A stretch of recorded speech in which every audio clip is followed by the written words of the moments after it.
Kamaráti, čaute. 6. decembra slávime Sviatok svätého Mikuláša. Je to deň, kedy si pripomíname silu empatie a obetavosti. Príbeh svätého Mikuláša, ktorý pomohol chudobným ľuďom, je dôkazom toho, ako veľa môže znamenať dobrý skutok. Preto aj ja idem dnes spraviť nejaký dobrý skutok. A tu pán povedal, buď svetlo. A bolo svetlo. Prečo začínam toto video práve týmto veršom? Je to preto, že ma doslova osvietilo, keď som bol na akcii Noc vonku. Na tomto evente sa odohrávala aj prednáška ľudí z Amnesty International, čo je ľudskoprávna organizácia, ak by ste nevedeli, ktorí sa venovali téme nedostupnosti bývania. Čo je vec, ktorú by mohla vláda už nejako riešiť, ale hymna je dôležitejšia všakže.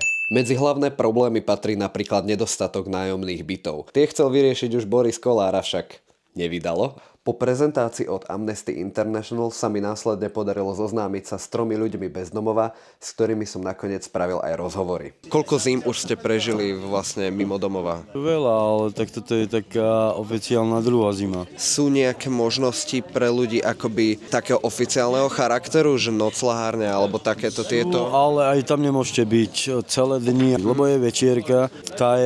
Tu má vlastne Červený kríž, tam tiež musíte len prísť o 7 a či je zima, či prší, alebo sú mrazí, vás vyhodia proste o 7 von. A kde už pôjdete, alebo čo ako, to nikoho vôbec ich to netrapí. Takže viac menej by vám každý povedal, že není Červený kríž ako Červený kríž, ako sa oni reprezentujú. Ide na vratníkovi, že či vás pustí alebo nie. Keď vás nepustí, tak ste do ďalšieho rána vonka na ulici. Ako sa zahrajete, keď budete vonka? My viac menej spolu, alebo beháme celú noc. Už sa vám stalo, že napríklad vám umrzol nejaký známy? Celý rozhovor nájdeš na Patreone. Link v popise. A daj odber. Na noci vonku som ale spoznal aj šľachetných dobrovoľníkov, ktorí každý štvrtok po obede rozdávajú jedlo sociálne slabším. A tak som sa k nim ďalší týždeň pridal. Ideme natierať chlebíky. Budeme štedrí? Budem štedrý, nie? Dáme ju poriadne. Ježiš. Iba na jednu vrstvu dávame. OK. A ten sa položí na to, lebo potom sa to bude preklápať. Aha, chápem. Takže... Ježiš, ja som tupec, ja som pochopil. Nevadí. Ale je ešte chlebík, nie? Bože, dobre. Čiže, áno, jeden tam a jeden tam. Dobre. A ten nešiel otvoriť, to je asi z Polska. 1, 2... Prepáč. Pohodička. To je z mojej strany neprofesionálne, to bol nevyžiadaný dotyk, viete teraz. To ja nepotrebujem také kauzy, že som sa niekoho dotkol v kostole. Hej, dostaneme aj kinderko som dostal. To ani doma si takú večeru nerobím. Ako dlho sa venujete tomuto, že takéto pomoci? Ako dlho toto funguje? Pestujúci už 8 rokov, 2016. Ale komunita existuje už 8 rokov, 68. No tak to, hej. Tie chlebíčky následovne. To je dobrá otázka. Ale ja som dostal, čiže ja môžem svoju dať. Teraz by mal nasledovať omša, pokiaľ sa nemýlim. Tak poďme sa na to pozrieť. 2 hours later. A tu už sa dáva ten čaj? Aha, dobrý. Dobrú chuť. Dobrú chuť, páni. Dostali ste taký dar, ktorý je akože aj emočne, alebo... No áno, mal som jednu peťelku, malá deti, neboli moje, ale milujem stále doteraz, to je jedno. Nechali sa, ale musíš žiť človek ďalej, či máš alebo nemáš. Nezáleží na tom, či tak žiješ alebo tak. Aj keď si na ulici, aj to je život. Dobre, ďakujem. Ďakujem. Oliali, prepáč. My obliali sme? Trošku sme obliali, no. Najľudí si radšej môj život. To je pekné. Čiže tuto je to mikulášske prekvapenie, toto sú... Áno. To je pekné. Darček. Najdrahší. Moja dcéra, ktorú milujem, keď ma stretla ona, tak ma objala. Ale bolo to môj najkrajší darček v živote po 11 rokoch. A je to jedna pravda. Akože môj život tiež pekný, akože som sa narodil mojim rodičom, ale ešte krajšie bolo narodenie mojich detí. A mám ich 8 dievok. Až 8 dcer? To sa ako podarilo všetko dcery, akože... Trojčatá.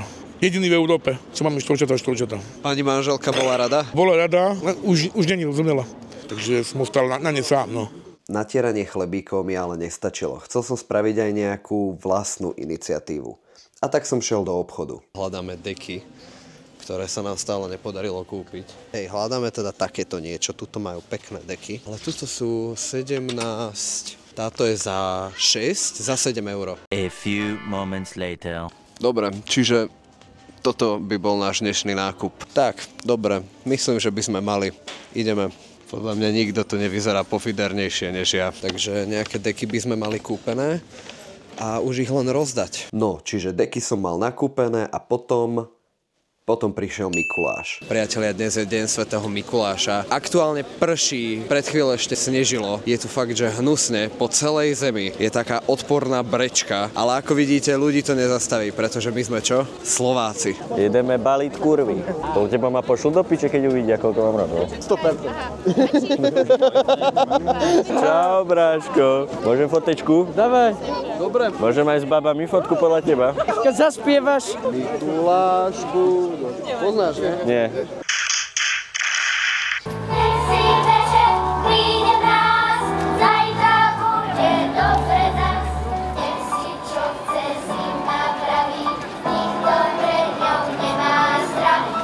Mesto, ktoré po stáročia pevne čelí každodenným výzvam a je pripravené ponúknuť to najlepšie svojim ľuďom, teraz žiari v inom svetle.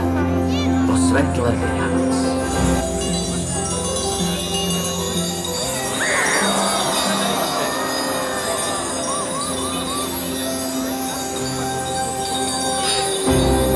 Veselé Vianoce, Banská Bystrica. Nech vám vianočné hviezdy prinesú veľa smiechu, tepla a šťastia. Buďme húževnatí ako železo, striebro i zlato, ale majme srdce ľahké ako sneh. Aha, je tam, vidíš ho?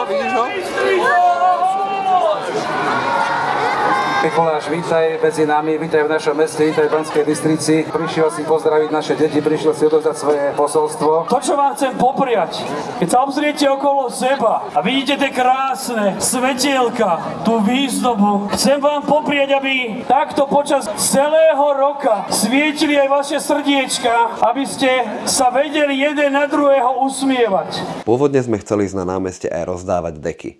Bohužiaľ sa nám ale nepodarilo nájsť ani jedného človeka bez domova. Keďže som chcel ale aspoň trochu naplniť Mikulášovo prianie, vybral som sa do ulic Banskej Bystrice na druhý deň ráno. Na tomto videu môžete vidieť Eduarda v 40 km za hodinu. S Eduardom som nakoniec rozdával deky ľuďom bez domova. Ty si idiot, Eduard, kámo. To si mohol toto reálne? Každý piatok za dom. Proste ty si totálny psychopat. Priatelia, nachádzame sa v Banskej Bystrici s Eduardom. Ideme rozdávať deky ľuďom bez domova. Jediný problém je, že ich musíme najskôr nájsť. Našli sme prvého človeka, ktorého ideme dnes pomôcť. Pani, chceli by sme vám venovať deku. Vidíme, že ste premrznutá, je zima, vonku sú Vianoce. My vám chceme iba pomôcť, nič viac. Nič od vás nechceme za to, nič. Vidím, že vám je zima. Je to nová, čistá deka.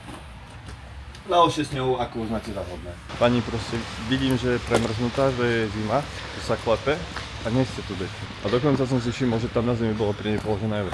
Ja som doniesol deky teraz, keď sú tie na Mikuláša. Nech sa vám páči. Takto. Ešte vám dám túto deku. Nech sa vám páči. Tuto. Nech sa vám páči. A čím si to zaslúžime? Ničím, bol Mikuláš. Veľa zdravíčka, no a je to niečo nádherné. Nemáte za čo. Budem rozmýšľať, že im bude... Nemáte za čo, naozaj. No veď však... Nech vám dobre padne. Dovidenia. Máme tu takúto špeciálnu deku s perníčkom.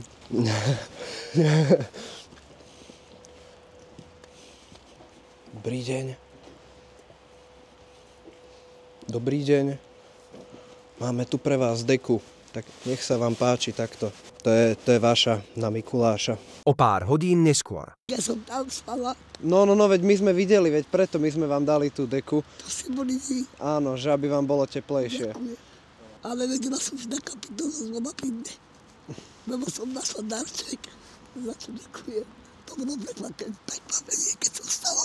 No. A našla som to. Chceli sme vás budiť, kontrolovali sme, či dýchate, či ste nezamrzli. Ako dlho už ste v takejto situácii? 4 roky. Čiže toto je vaša 4. zima? Vianoce.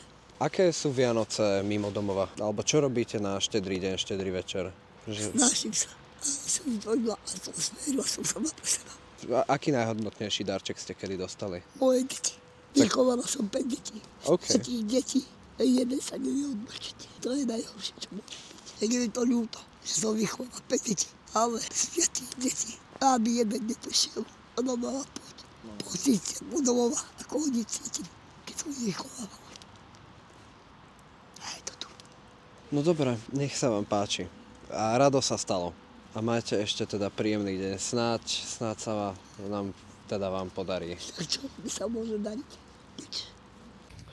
Čiže toto,